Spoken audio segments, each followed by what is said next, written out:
La organización social Asociación Toda la Verdad,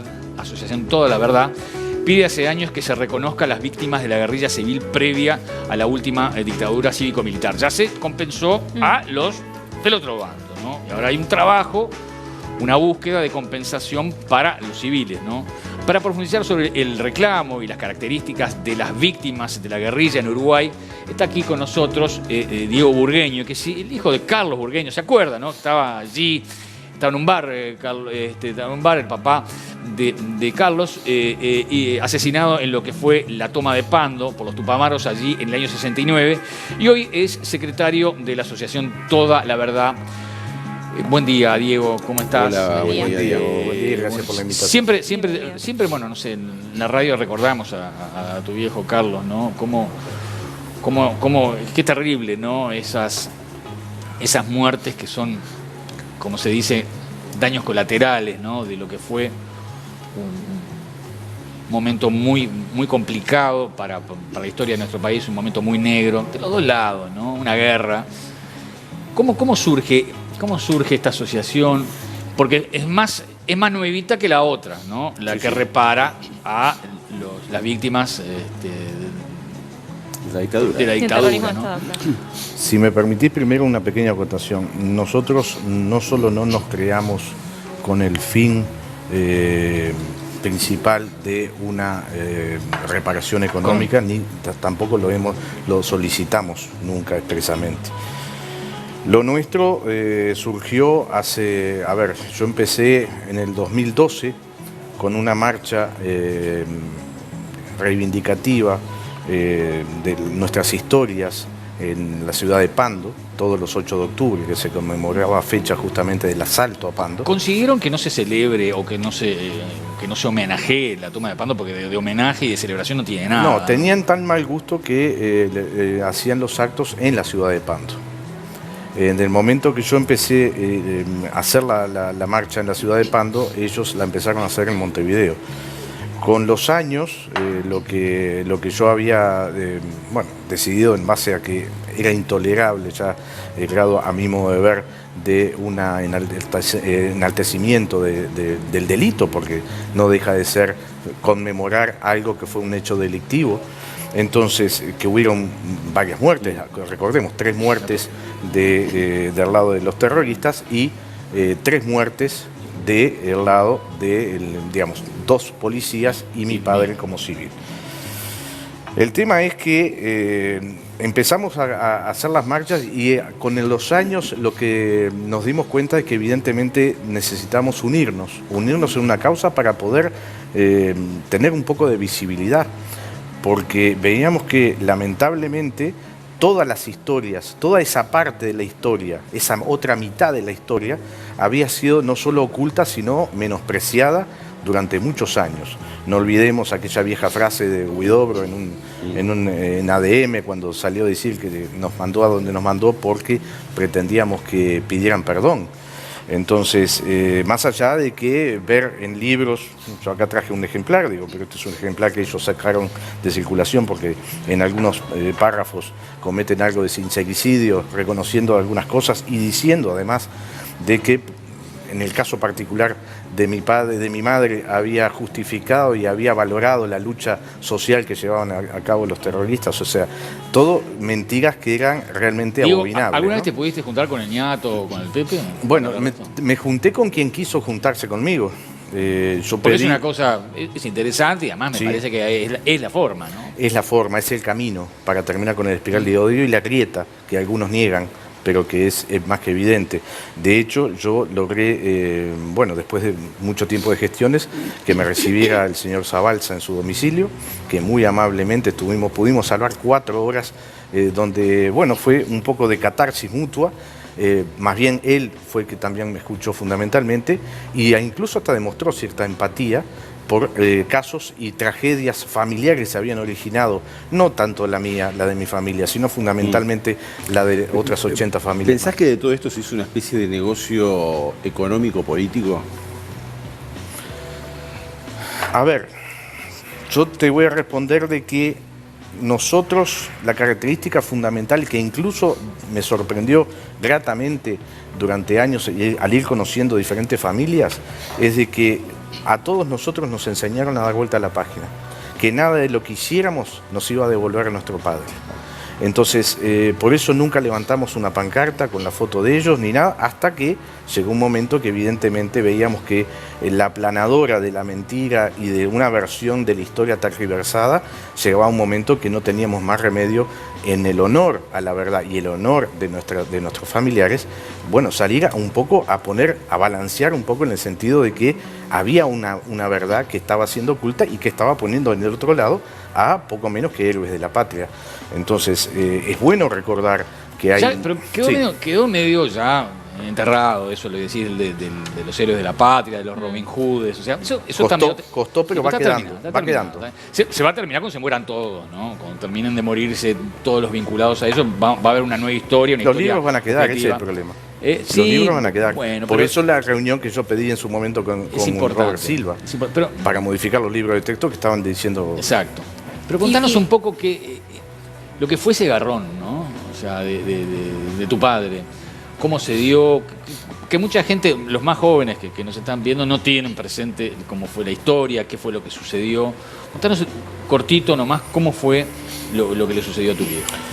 Mira, es un caso bastante conocido ya, diría que archiconocido en el sentido de que, bueno, fue muy renombrado porque mi padre era civil, porque yo había nacido el día anterior, porque algunos dicen que no me conoció, pues él me conoció, regresó a Pando desde Montevideo para dar aviso a la familia, y ahí fue donde estaba esperando el ómnibus para retornar a la sociedad médica, donde aparece el cortejo fúnebre, simulando cortejo fúnebre, y había un policía de guardia en el banco de al lado que al principio pensó que no estaba enterado de nada, que se había metido simplemente contramano, y a él le dispararon. A la segunda camioneta le vuelven a disparar, él ya con el arma de reglamento, con 3 balas que le daban en aquel momento, repele el ataque, y en esas balas que mi padre estaba del lado de atrás... ¿Tu viejo dónde estaba? ¿Tu viejo estaba en la parada? Del lado de atrás. No, estaba en el bar. Cuando siente las balas, sale afuera, y es donde le dan a él en vez de al policía. Pero el tema es de que el caso de mi viejo, yo siempre digo, porque mi madre siempre no solo nos enseñó a no victimizarnos, nunca a usar la victimización bajo ningún concepto ni para nada, sino que además reconocer que hubieron casos terriblemente peores que el de mi padre. El de mi padre no dejó de ser una bala perdida, vamos a ser honestos. Pero acá estamos hablando de ejecuciones, acá estamos hablando de policías, como el policía Calauja, que en el año 72 le cosieron la boca con alambre y le dieron 2 tiros en la nuca. Acá estamos hablando de ejecuciones como la de comisaría de Soca, donde los mataron a mansalva. Pascasio Báez. El Pascasio Báez, que es otra historia que trae cola, porque yo estoy en contacto con la familia, ellos de hecho integran la asociación, y estamos bajo la investigación, que de hecho por eso pedí también la audiencia con el flamante presidente de la Institución de Derechos Humanos, Israel, para solicitarle el apoyo a la institución, porque está el caso de la pareja de Pascasio Báez, que murió envenenada semanas después. Y hay testigos, y la familia sigue deduciendo de que a ella la envenenaron para hacerla callar.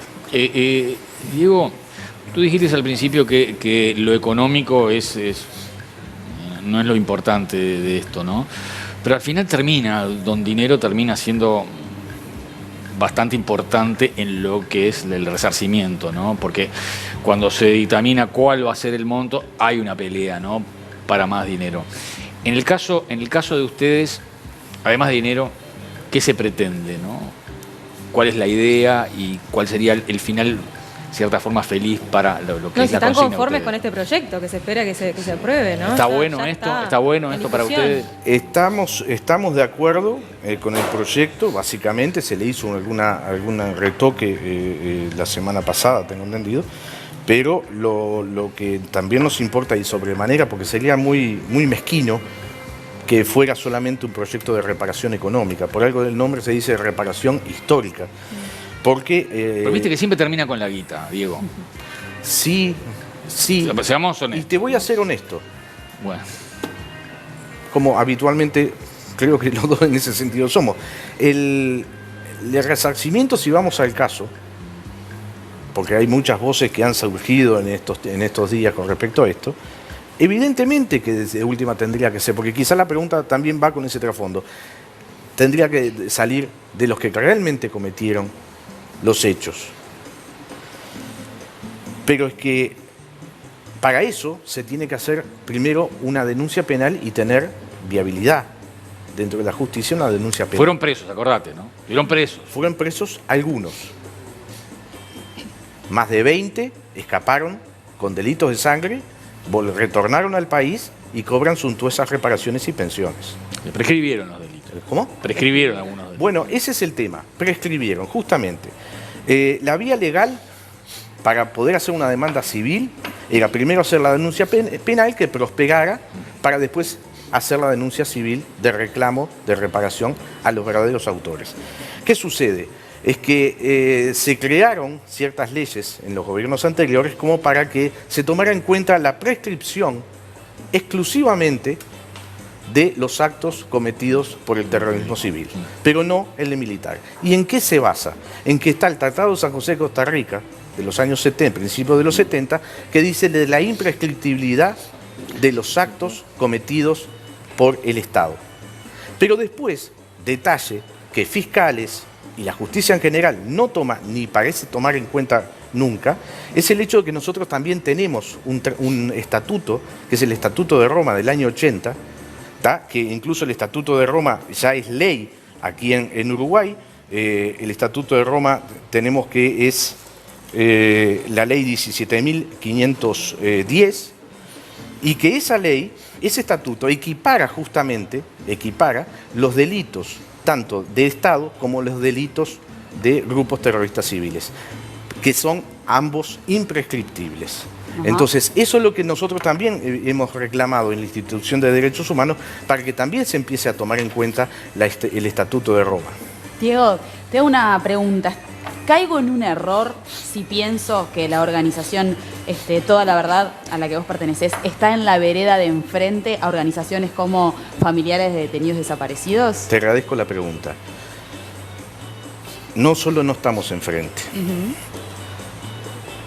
Creo que si nos consideramos o nos podemos jactar de ser seres humanos, tenemos que tener sensibilidad por las cosas que los diferentes atentados y atrocidades que cometieron en este país, sea quien sea el que los haya hecho. Yo en su momento, cuando creé la asociación, llamé al señor Pereira, que en aquel momento presidente del PIT-CNT, porque quería que nos recibiera. Escribimos un mail al presidente del Frente Amplio, justamente, para que nos recibiera. Nadie nos quiso recibir. Quiero recalcar que el señor Pereira me atendió por teléfono muy amablemente, pero jamás obtuve respuesta. Familiares de detenidos desaparecidos tampoco nos quisieron recibir, pero yo me había quedado con la mosca atrás de la oreja, porque yo tenía un posible dato, sin querer levantar expectativa ninguna, de un lugar donde podría haber enterramientos. Algún enterramiento. Creí que la persona indicada, evidentemente, era la cara más visible, que el señor Randonea. Lo llamé, le pedí por favor, porque vivimos relativamente cerca, que viniera hasta mi casa que detenía. Estuvimos hablando otras 4 horas, casualmente, igual que con Zabalza, de una corrección fantástica. Pudimos hablar, los dos sabemos cuáles son los puntos en discordia entre nosotros. Pero nosotros no vamos a buscar el punto de discordia, sino los puntos de coincidencia. Sí. Yo no le puse a la asociación Toda la Verdad por casualidad. No es nuestra verdad, es toda la verdad. Caiga quien caiga y le afecta a quien le afecte.